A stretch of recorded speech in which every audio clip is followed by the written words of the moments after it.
até a teologia majoritária cristã entende que o sábado perdeu o seu valor depois da morte de Jesus com a Igreja Apostólica. Ok. Então, antes da morte de Jesus, Jesus estaria guardando o Shabat como qualquer judeu. Seria incoerente da parte dele guardar o Shabat e fazer um discurso contra o Shabat. Eu já fiz um vídeo comprovando que Jesus era fariseu. Tá bom. Também foi dito anteriormente pelo Dr. Rodrigo a respeito dos mandamentos, a questão dos 10 e em relação ao Novo Testamento. Tem um texto muito interessante, eu vou ler rapidinho aqui para não monopolizar. Mateus capítulo 12, versículo 5, Jesus disse assim: ou não tendes lido na lei que aos sábados os sacerdotes no templo violam o sábado? Olha só, palavra forte, violam o sábado e ficam sem culpa?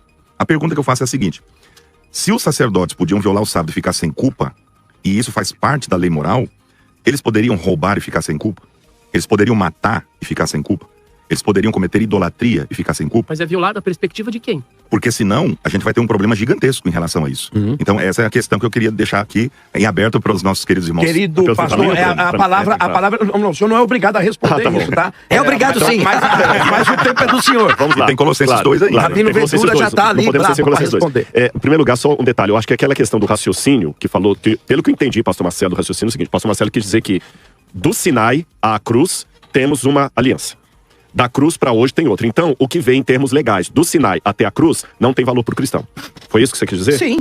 Por isso que ele lançou mão e falou o seguinte: tá, então a circuncisão, cronologicamente falando, tá fora desse período. Por que a circuncisão foi abolida? Exato. Pelo seu raciocínio. Exato. Tá certo? Eu tô só tentando esclarecer a fala dele, que eu acho que não foi respondida. Essa foi a questão. Não foi respondida. Com relação...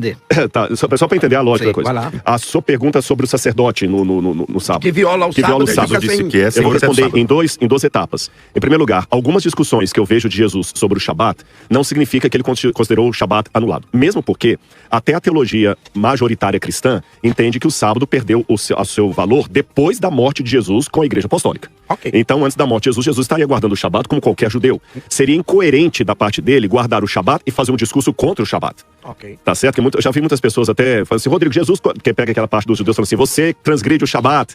Já teve gente que disse pra mim: Jesus não guardava o Shabat. Aí eu respondo: não é que ele não guardava o Shabat. As discussões que Jesus tem a respeito do que pode fazer no Shabat, o que não pode fazer no Shabat, são discussões do próprio mundo rabínico talmúdico. E ele viveu na época em que essa era a prática. Exatamente. E não só do Shabat, qualquer outro assunto. Estava reacendendo nessa você pega a história de Hillel... Essa discussão interpretativa, por exemplo, a palavra, perdão... Não, por favor. A palavra fariseu, muito mal compreendida, e pra mim, eu já fiz um vídeo comprovando que Jesus era fariseu.